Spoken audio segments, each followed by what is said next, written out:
Seems like a pretty obvious statement, but our favorite albums are driven by the songs that we love. Many times, great albums have lead singles that single-handedly captivate people to buy them, but what about the tracks that aren't the lead singles? What about these deeper cuts? Today, I'm going to take a look at some of the most critically acclaimed records ever, and for each of these albums, I'll be picking one deep cut that I love. Thanks for joining, this should be fun.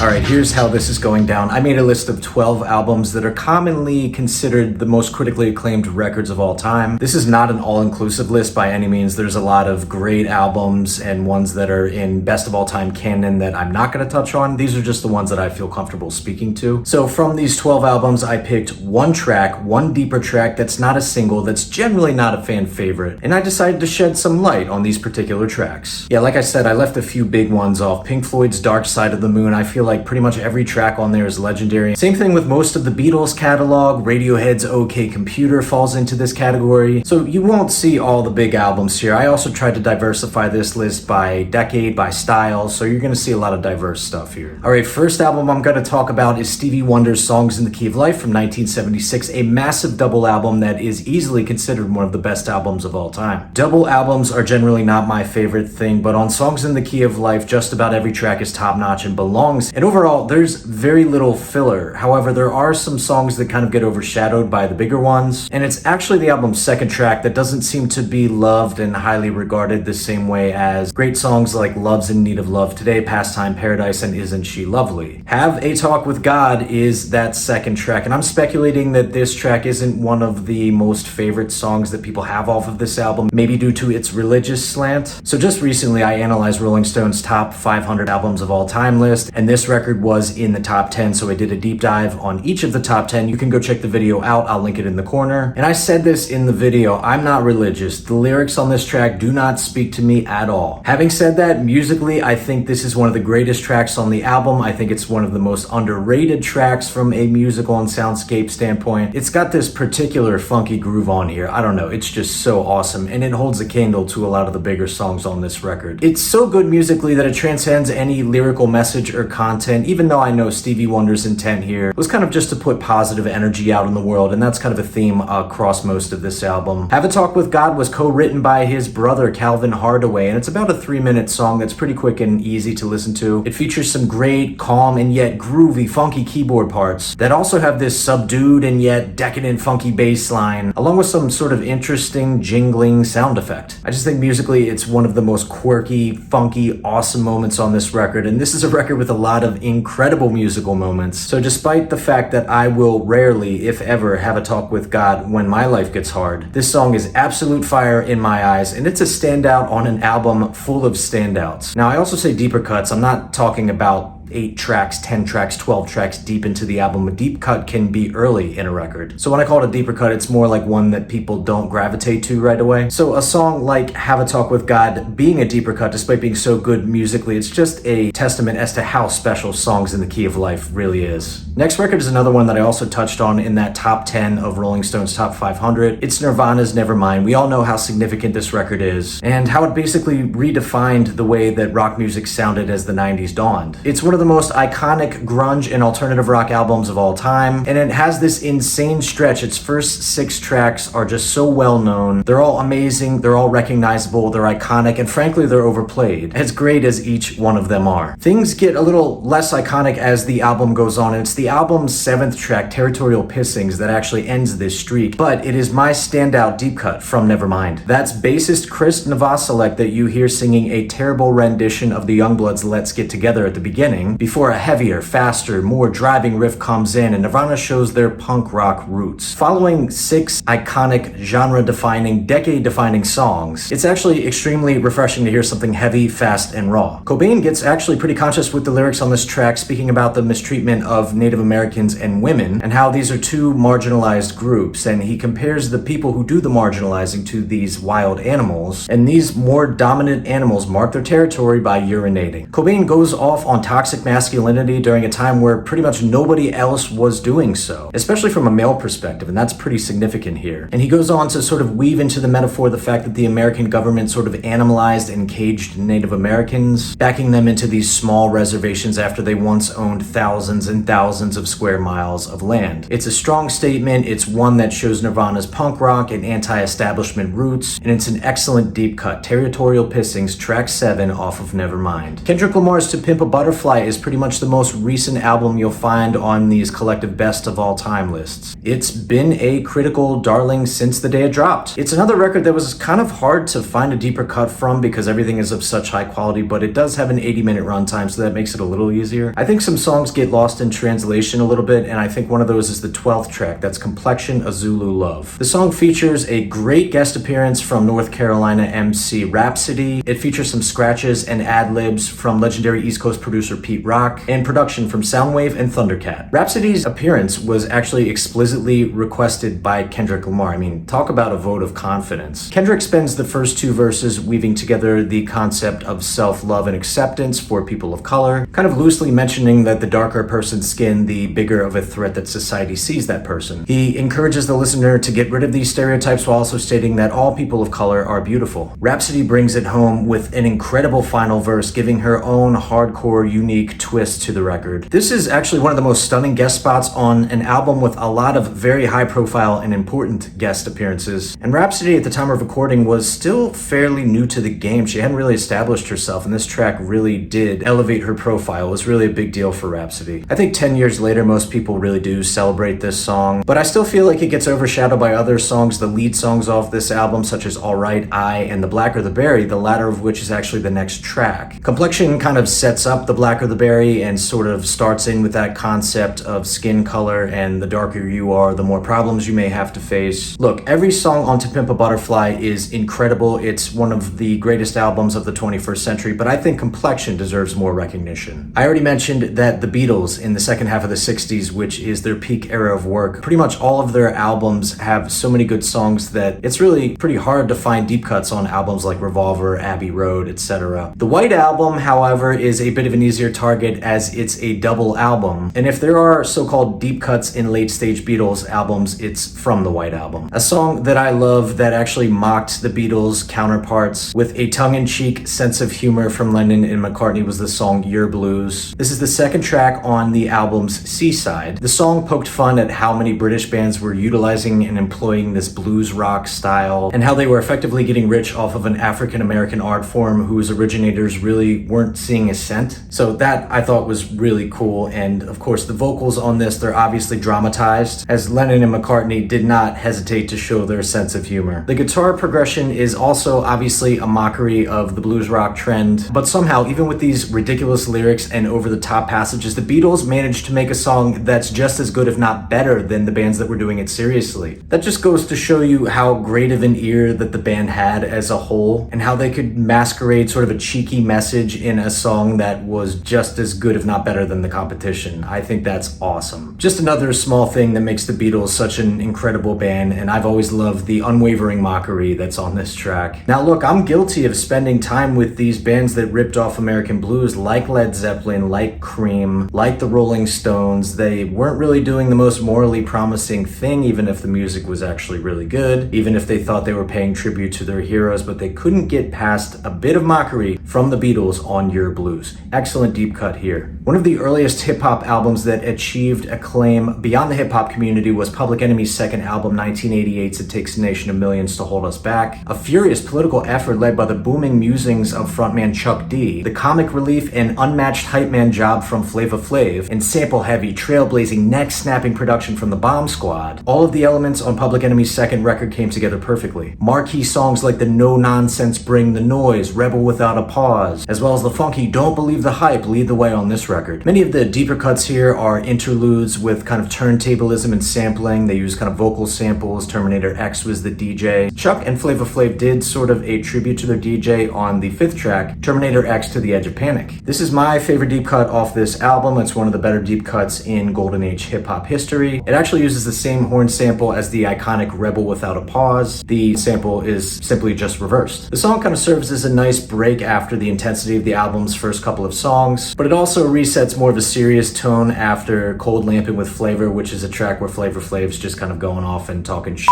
and doing his thing and being funny. For me, Terminator X to the Edge of Panic shows Bomb Squad production at its finest, while also giving Terminator X himself a chance to show off some of his DJ and turntablism skills between verses. Somehow, don't ask me how, this was the track that really drew me into this album, believe it or not, when I was a 14-year-old when I first got this record. I guess I just really liked the sample that was flipped. I also love the song Rebel Without a Pause from the start, so yes, it has to be the sample. The shout to their DJ shows the unity that existed within Public Enemy as a group at this time and how they were firing on all cylinders. And it was this cohesion that permeated even through to the deep cuts that helped Public Enemy establish their legendary status, drop such an influential record, and carve their name as hip-hop legends. One of the finest albums of the 70s is David Bowie's The Rise and Fall of Ziggy Stardust and the Spiders from Mars. I love this one so much that I named it one of my top 8 albums of the 1970s in a video I did last year. Check out the link in the corner. This pioneering glam rock album showed a concept that Bowie had put together about this subterranean, androgynous, extraterrestrial rock star by the name of Ziggy Stardust, who was coming to Earth to try and be loved by the masses. The concept kind of reflects directly on rock stardom and sort of how obsessed some of these bands were getting with their image. It also touches on sexuality, vanity of course, and social acceptance. It was only driven by 3 singles, though pretty much everything off this album has become canon in rock music lore and history. But there's one track in particular I think gets overlooked, and it's the second track on the album's B-side, Star. While I love songs like Suffragette City, Ziggy Stardust, and Starman, Star has always stood out to me for its style. I think it's just this great example of piano-driven glam rock that was big at the time. I think it was one of the more indicative songs of this style that Bowie was trying to convey on this record. I just think it's a snapshot of the early 70s when glam rock, which was kind of sort of the alternate rock of the time, was so big and popular, and it was trending for a couple years. The driving, upbeat piano along with his androgynous, harmonized vocals and flamboyant lyrics about achieving stardom, that's just peak early 70s Bowie. It grabbed me from the first time I heard it, and I just don't think this should live in the shadow of the rest of the album. Star is such a fun track that encapsulates everything I love about this era of David Bowie's career. One of the most acclaimed pop rock albums of all time came from British-American band Fleetwood Mac in 1977's Rumours. This would go on to become one of the best-selling and most celebrated albums of all time. The band had some great stuff even back into the 60s and early 70s, but Stevie Nicks joined the band in 1975 and threw them over the top. Prior to this, lead guitarist Lindsey Buckingham and Stevie Nicks were in a band called Buckingham Nicks together. The two had known each other since high school in California. Buckingham Nicks was formed in the early 70s, and the duo released their only album, a self-titled record, in 1973. One song from the Buckingham Nicks days made it all the way through to Rumours, and that's the album's 3rd track on the B-side, I Don't Wanna Know. I think this is such an infectious and yet straightforward song that features excellent vocal harmonies between Buckingham and Nicks, which of course was the trademark of Fleetwood Mac's later work. While much of what made Fleetwood Mac great was their ability to write these effective, high-quality but simple pop songs, I think I Don't Want to Know gives songs like Go Your Own Way and Secondhand News a run for their money, actually. It's an upbeat, bright song with a major chord progression where the two vocalists do their thing with the harmonies, while giving what seems to be an autobiographical account of the on-again, off-again romantic relationship between them. This personal twist makes the song all that much more intriguing. And on an album full of 70s pop rock bangers, I Don't Want to Know stands tall and just a tad underrated. If you think about the most revolutionary and most celebrated hip-hop albums of all time, one of the first albums that should cross your mind is Queens rapper Nas's 1994 debut, Illmatic. One of the quickest and most compact hip-hop albums in existence, Illmatic throws a generation-defining smorgasbord of some of the best East Coast hip-hop at the listener. This album has an intro and 9 songs, and out of those 9 songs, there are pretty much only 2 that I would consider as deep cuts. Pretty much every track on this album, it's so loved and critically acclaimed 30 plus years later that I almost didn't include this one on here for the same reason I didn't include Dark Side of the Moon on this list. But I had to do it because Illmatic's 9th track is one of my favorite songs, hip-hop or otherwise, of all time. Illmatic was not only known for its revolutionary lyrical performance by Nas, who was years ahead of his actual age, but also for its legendary roster of producers. DJ Premier contributed 3 beats off of Illmatic, including New York State of Mind, and while I think that track is one of the most influential and iconic songs of both Nas and Primo's careers, DJ Premier also does the production for the song Represent, and I think the production job on there is equally flawless. It features this unbelievable, whimsical sort of organ sample from a very obscure film soundtrack entitled The Thief of Baghdad by Lee Irwin. Premier flips this unassuming, quietish organ sample into what would become one of the most furious and awesome East Coast hip-hop beats of all time. He throws some ruthless drums over the poor sample and Nas just rips it into pieces. Represents definitely more of a deep cut, as it doesn't show Nas getting philosophical and introspective. It's just more of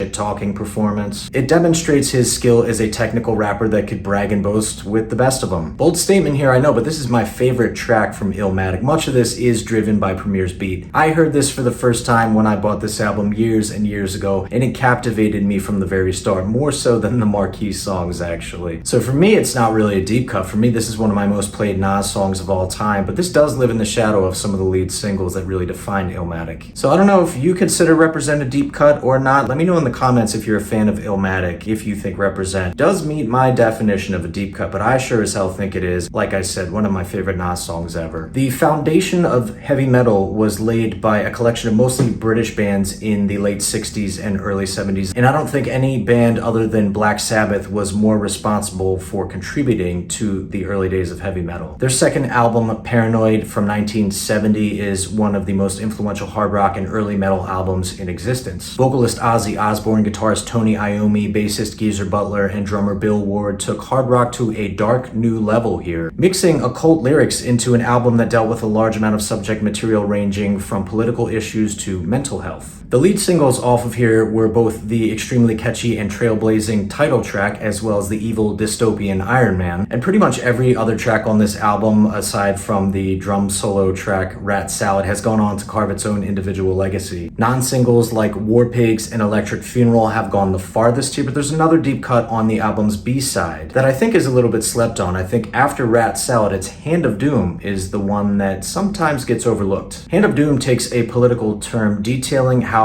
soldiers were returning from Vietnam and they were turning to drugs and alcohol because of what they saw, the horrors they saw in Vietnam on the battlefield. The song features a distinct quiet verse and loud chorus structure with an extended bridge in between. The chorus hits like a ton of bricks with a riff that undoubtedly influenced what would become doom metal. Ozzy's vocals were tortured, and the lyrics, which were actually written by Geezer Butler, highlight a serious problem. If British bands were talking about what American soldiers had to deal with, then you know it was probably a pretty big deal. This is a great song musically, it's thought-provoking lyrically, and it's one of the most slept-on cuts on one of the most important hard rock albums in history. I spoke earlier about Your Blues and how the Beatles were mocking all of these British bands that were taking the blues rock style and getting rich off of it. Led Zeppelin was probably one of the most guilty parties here, as they really exhibited that style on their first 2 or 3 albums. But by the time they got to 1971 and released Led Zeppelin 4, they were going in more of a folk rock and even a prog rock direction. 4 is considered among the best albums of all time, driven by its centerpiece, Stairway to Heaven. However, it's the track before Stairway to Heaven that was even more folky and pastoral, and that is the Battle of Evermore. The song features a crooning vocal duet between vocalist Robert Plant and singer Sandy Denny, and the lyrics are very folky and rustic. Musically, it features guitarist Jimmy Page strumming a mandolin, which gives it sort of a mysterious, hazy, and mythical aspect to it. Outside of the sometimes noisy prominence of Plant and Denny's vocals, this is a pretty minimalistic track. It's pretty stripped down compared to some of the bold sounds on the rest of Led Zeppelin 4. I've always regarded this as one of the best songs on 4. I've always seen it as one of the best songs really in the band's entire discography. I really appreciate the less bluesy and more creative, folky, and proggy side of Led Zeppelin. The Battle of Evermore is a deep cut off of a marquee album, and it's a perfect example of why I feel that way. One of the most critically acclaimed and awarded albums of all time is the only album ever released by former Fugees member Lauryn Hill, and and that's 1998's The Miseducation of Lauryn Hill. This came in the fall of 1998 and took the music world by storm. It cleaned up at the Grammys a few months later in early 1999, winning a then record 5 awards. It's a contemporary R&B and neo-soul album with hip-hop leanings that's driven by the lead single Do Wop That Thang. It's also driven by 2 other singles, X Factor and Everything Is Everything. I really do think this album is a little bit too long. Some of the skits sort of bloat things. I talked about this as well in my top 10 Rolling Stone albums video. I think it starts strong, it ends strong, but in the middle there's this lull and a lot of the tracks could be qualified as filler. I honestly think the album is a touch overrated as a whole. Most of the songs are like 5+ minutes long, and that includes the track When It Hurts So Bad. But this track is more serious and extremely soulful when compared to some of the others. And Hill puts on one of her best vocal performances on the record, singing about lost love and romantic conflict, and really puts all of her heart and soul into this thing. She does it over a beautiful shuffling guitar passage that features elements of traditional reggae. It's one of the most emotional, heartfelt, and deep moments on this album, and I do think that it kind of gets brought down by that mid-album lull. But outside of the lead singles, When It Hurts So Bad, that is the track, that is the deep cut that reminds me why The Miseducation of Lauryn Hill is so well celebrated, even if I do think it's a little overrated. It's a perfect example of Lauryn Hill's immeasurable talent as a singer and a songwriter. 11 down, 1 to go. The Smashing Pumpkins were one of the most influential rock bands in the 90s. They didn't really fit into grunge, though their music did have these kind of loose grunge tendencies, but the band also did not fall victim to rock music's harsh decline that took place when grunge was on its way out by the mid-90s. This was the time where the Smashing Pumpkins actually got bigger and better, and they dropped their double album 1995's Melancholy and the Infinite Sadness that year. But they have 2 critical darling albums. There's Melancholy, but there's also the predecessor, 1993's Siamese Dream, which I'm going to be focusing on for our final deep cut of this video. You think that I'd go for the double album for low-hanging fruit and easy deep cut, but Siamese Dream has a track on it that I really think is not celebrated the same way as much of the rest of the album, and that's the album's second track, Quiet. Siamese Dream is known for being an alt-rock album at heart with strong elements of shoegaze and dream pop, which is kind of what set it aside from the grunge scene, and you see this on some of the lead singles like Cherub Rock, Today, and Luna. Quiet is the album's second track, and it's sandwiched in between 2 of the lead singles, Cherub Rock and Today, but I think that Quiet is not regarded the same way as some of these lead singles are, and I think that's a mistake. It's the side of the Pumpkins I enjoy the most. It's anxious and it's a tad heavy. It's not really ethereal and melodic the way that the big cuts off this album are, and I think that's why it sort of lives in the shadows a little bit. Vocalist Billy Corgan croons about his relationship with his parents and how it apparently messed him up. It's a deeply personal song, and the soundscape's created by Corgan and guitarist James Iha, with bassist Darcy Retzky providing a punchy low end, while drummer Jimmy Chamberlain provided some excellent drum fills and drum parts on here. It's all a perfect fit for this song and the subject matter. So you may be saying, Quiet's not a deep cut, what are you talking about? But it does live in the shadow of some of the bigger songs off of Siamese Dream. What are some of your favorite deep cuts off these albums? Did I get them right? Did I miss something? There are a ton of other so-called goated albums that I could have touched on, so let me know in the comments what you think and what other albums you would have liked to have seen me talk about. I'll be doing different versions of this deep cuts exercise in the future, more specific to decade and genre. I hope you'll join me, and thanks as always for tuning in. See you guys next time.